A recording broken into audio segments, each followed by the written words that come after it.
la tribuna centrală pe doamna Harrington Buhey pentru prezentarea discursului dumneei. Madam, the floor is yours.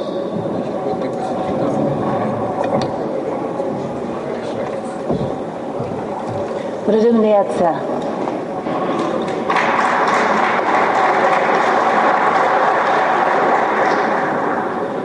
Stimate domnule președinte, onorabili membri ai Parlamentului, distinși oaspeți, este o onoare pentru echipa Națiunilor Unite să mă adresez acestui for și să celebrăm împreună Declarația Universală a Drepturilor Omului, marcată în fiecare an pe 10 decembrie.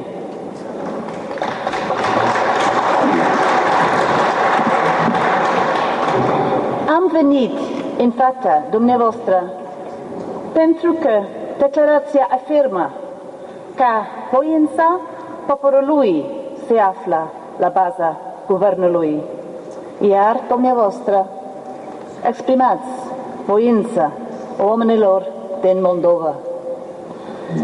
Prin urmare, dorim să vă implicăm mai direct în activitățile noastre și să vă oferim sprijinul ONU în munca dumneavoastră de o importanță vitală. Cu permisiunea dumneavoastră, voi continua în limba engleză.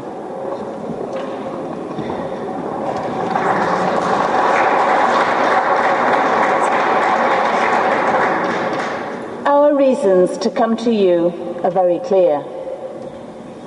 People look to you to ensure their voices are heard.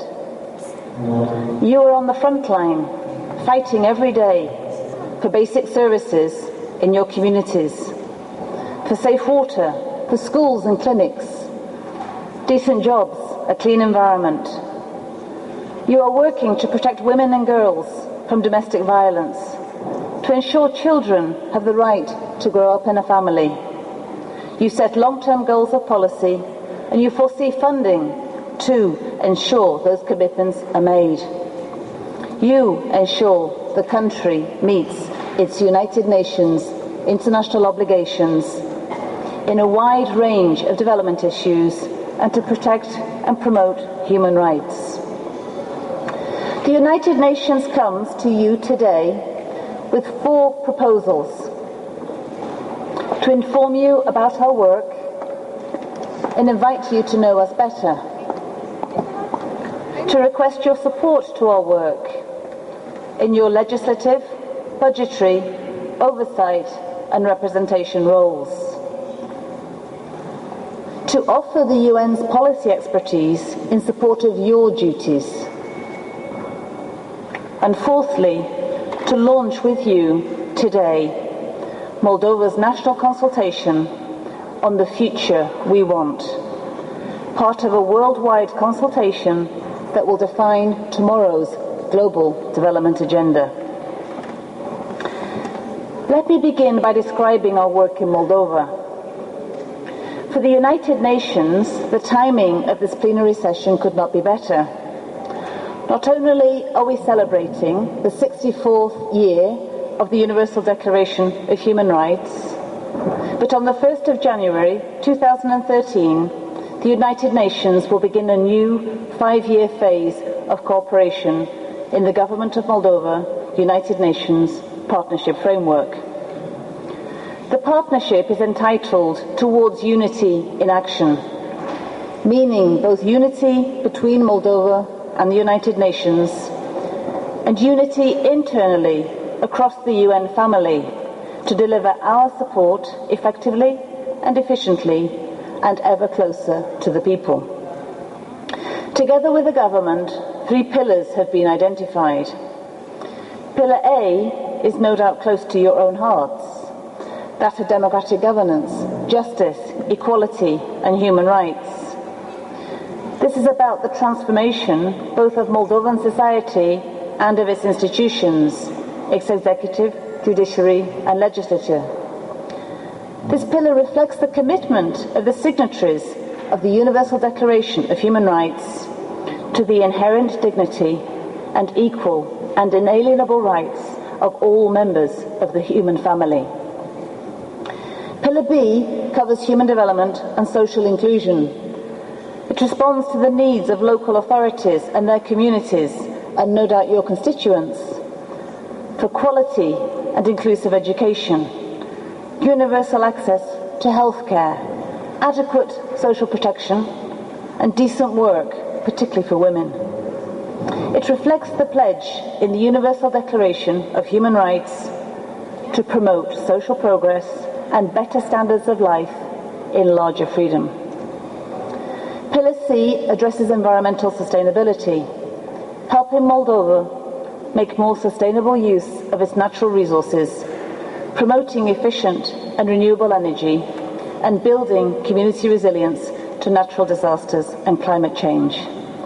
In all these areas, the UN is committed to working across the territory of the Republic of Moldova. These pillars mirror the United Nations Millennium Declaration of 2000, when 189 world leaders affirmed that the following values should govern international cooperation in the 21st century: freedom, equality, solidarity, tolerance, and respect for nature. So coming to my second point, and our request for your support.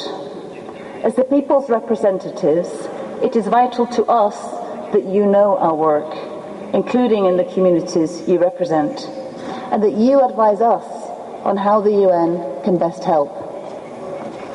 Your legislative role is naturally of central importance, and I will return to this shortly. Your oversight of the budget is essential to translate good intentions, and indeed good policies, into reality by funding relevant actions and institutions. The UN goals require your leadership. It's worth noting that no country has succeeded in ensuring all its inhabitants are able to participate fully in public affairs and public life.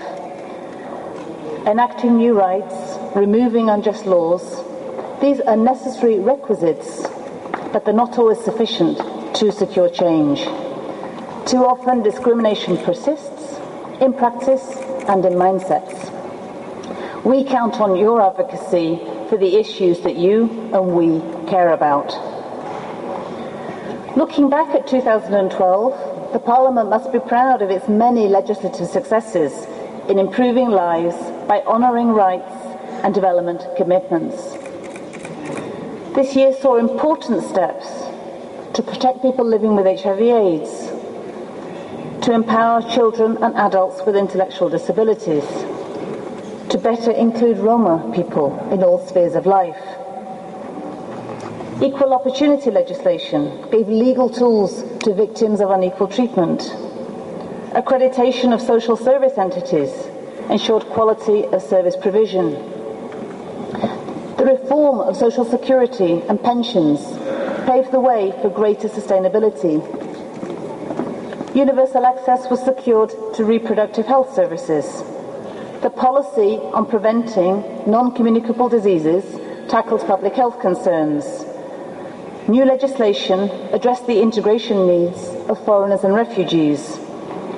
Moldova became one of few countries in the world with formal procedures to determine statelessness. Looking ahead, 2013 will clearly be no less important. Of the many issues on your agenda will be amendments to the National Human Rights Action Plan. We are encouraged that Parliament may consider abolishing solitary confinement for child offenders. We trust you will take leadership on the Framework Convention on Tobacco Control. We anticipate you will further integrate migrants as assets in your society. And as Parliament considers the proposed amendments to the laws on gender equality and on electoral financing, it has a golden opportunity to accelerate Moldova's representation of women in politics and in the economy in line with Moldova's international commitments. So the United Nations is asking a lot of you. Let me now suggest how we believe the UN can support your work. The UN supports the functioning of the Parliament directly in a programme that builds parliamentary capacity for consultations with constituents and civil society, for the drafting of legislation and budget reviews, and for the oversight of policy implementation. In addition, we would like to offer the support of the UN team more broadly. The UN team in Moldova has policy expertise and practical experience in the range of issues that are covered by the partnership framework: democratic governance, human rights, inclusive human development, and environmental sustainability. As a body that is universally present through development activities in 166 countries across all regions of the world, the United Nations draws on a wide range of evidence from across the globe as to what works. We wish to put this knowledge at your disposal, and in accordance with our respective mandates, the United Nations team offers its collective policy capacity to support you in your legislative work. Finally, my fourth proposal. We invite you to launch here with us today Moldova's national consultation on the future it wants. The Millennium Development Goals, agreed at the Millennium Assembly in New York in the year 2000, expire in 2015. The MDGs were highly successful in galvanizing political commitment and donor support to halve poverty, secure universal education, empower girls and women, tackle HIV/AIDS, tuberculosis, protect the environment, and generate a global partnership. Much progress has been made, and indeed Moldova advanced in all 8 goals. Unfinished business naturally remains. For Moldova, this is particularly the case in the disease and environment goals. There are still 3 years to accelerate our efforts to achieve those MDGs. However, as the expiry date draws closer, it is equally important to set new global goals for the post-2015 period, therefore sustaining much-needed international support. The UN Secretary-General is clear that the voices of the people must be heard in this process. To this end, he has asked UN teams in over 60 countries to organize national consultations and consult broadly across elected politicians, public officials, civil society, grassroots organizations, the private sector, trade unions, workers, and academics, to identify the concerns and aspirations of the people in Moldova. The Secretary-General has specifically asked us to consult those often excluded from public debate, whose voices may not always be heard.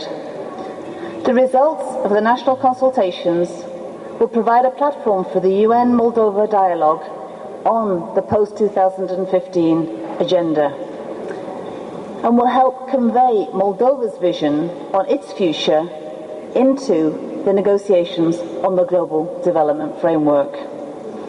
Now is the moment to find a new consensus around a renewed global partnership. As the United Nations Secretary-General reminds us, the voices of all people must be heard, and they will count. In the view of the UN, it is therefore only fitting that we launch the national consultation with you, the people's representatives. We look forward to a close and fruitful cooperation between the Parliament of the Republic of Moldova and the United Nations family, and we thank you for your kind attention.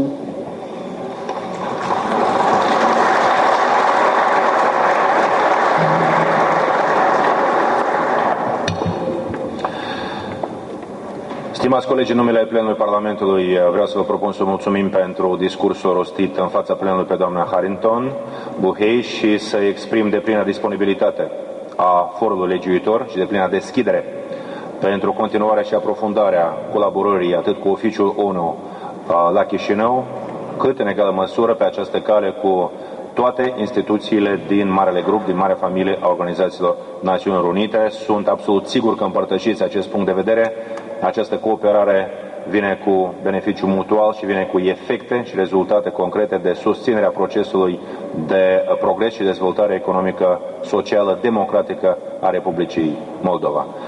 Stimată doamnă, vă mulțumim foarte mult. Rog, doamna Palifovici, să preluați continuarea ședinței. Stimați colegi, ordinea de zi.